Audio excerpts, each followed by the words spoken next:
Hi guys. परवा मी एका मॉलमध्ये गेले होते. मला तिकडे एक आमच्या ओळखीच्या मावशी आणि त्यांची सून भेटली. इकडच्या तिकडच्या सगळ्या गप्पा झाल्या आणि मग मावशींनी मला विचारलं की तू काय करतेस. म्हटलं माझं काउन्सेलिंग चालू असतं आणि इतरही बऱ्याच गोष्टी मी करत असते, ऑनलाईन क्लासेस पण करत असते, बरंच काय काय चालू असतं असं मी त्यांना सांगितलं. मी म्हटलं तुमची सून काय करते.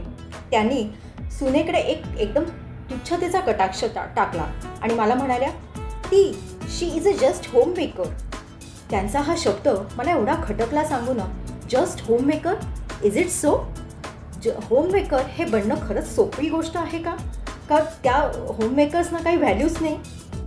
जस्ट होम मेकर आणि असा तुच्छतेचा कटाक्ष बघून त्या बिचाऱ्या सुनेचा पण चेहरा एकदम पडला. मी म्हटलं ठीक आहे गं, होम मेकर म्हणजे काही कमी नाही, उलट तुला जास्त कामं असतात बाकीच्या सगळ्यांपेक्षा, अशी तिची समजूत घालून तिच्या चेहऱ्यावर थोडंसं हसू आणलं. पण खरंच होम मेकर हा एवढा तुच्छतेचा शब्द आहे सिरियसली. आणि आजकालच्या घरांमध्ये तर अशी सिच्युएशन असते की एक सून जॉब करणारी असते आणि एक होम मेकर असते. मग नेहमीच बऱ्याच वेळेला अशी कंपॅरिझन केली जाते की जी सून जॉब करते ती म्हणजे एकदम मोठी, एकदम खूप हुशार, कामं करणारी, सटपटी, आणि होम मेकर म्हणजे काय, घरीच तर असते, काय तिला अशी कामं असतात.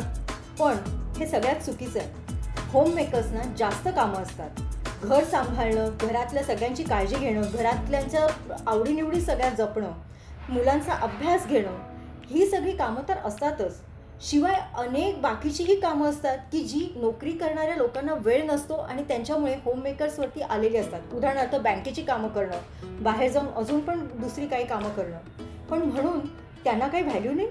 तुच्छतेचा असा कटाक्ष का बरं टाकायचा होम मेकर्सकडे. आणि एक सांगू का, सगळ्या होम मेकर्सना माझा पण एक सल्ला आहे की तुम्ही पण ना काळाप्रमाणे अप टू डेट राहा. घरातच आहात म्हणून कुठचेही कपडे घालायचे, कसंही राहायचं असं राहू नका. चांगले कपडे घाला, एखादा नवीन हेअरकट करा, स्वतःचा मेकओव्हर करा की जेणेकरून तुम्हाला पण नेहमी फ्रेश वाटत राहील. नवीन गोष्टी शिका. आजकाल ऑनलाईन आणि फ्री क्लासेस अनेक आहेत आपल्या यूट्यूबवर आणि गुगलवरती. ते शिकण्याचा नवीन प्रयत्न करा, नवीन ज्ञान मिळवण्याचा प्रयत्न केला. लक्षात ठेवा, शिकलेलं आणि मिळवलेलं ज्ञान कधीही फुकट जात नाही. त्याचा तुम्हाला कुठे ना कुठेतरी उपयोग होणारच आहे. त्यामुळे तुम्ही पण स्वतःला अशा प्रकारे अपडेट करा की तुम्ही पण काळाबरोबर चालाल, काळाच्या मागे राहू नका. म्हणून तुम्हाला स्वतःची एखादी हॉबी मेंटेन करा की ज्यामध्ये तुमची घरची आणि सगळी कामं झाली की तुम्हाला तुमची हॉबी मेंटेन करायला वेळ मिळेल.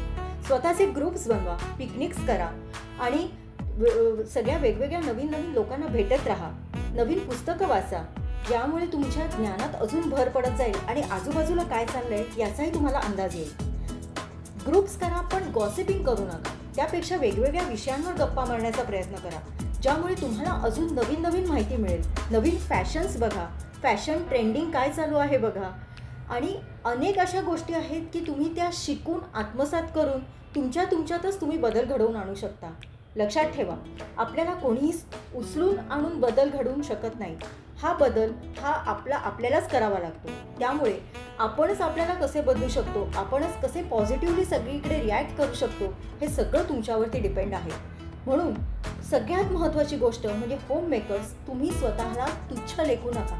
कोणीही कितीही तुच्छतेने बघितलं तरी आपण पण आपल्या जागी व्यवस्थितच आहोत, आपण हुशारच आहोत. आपल्यामुळेच घर आहे उभं.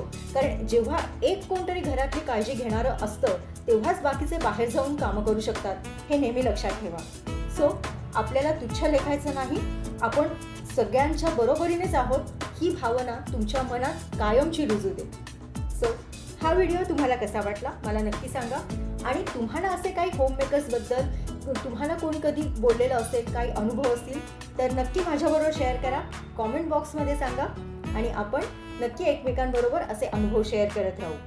अशा वेगवेगळ्या विषयांच्या व्हिडिओसाठी stay tune with my videos. Thank you.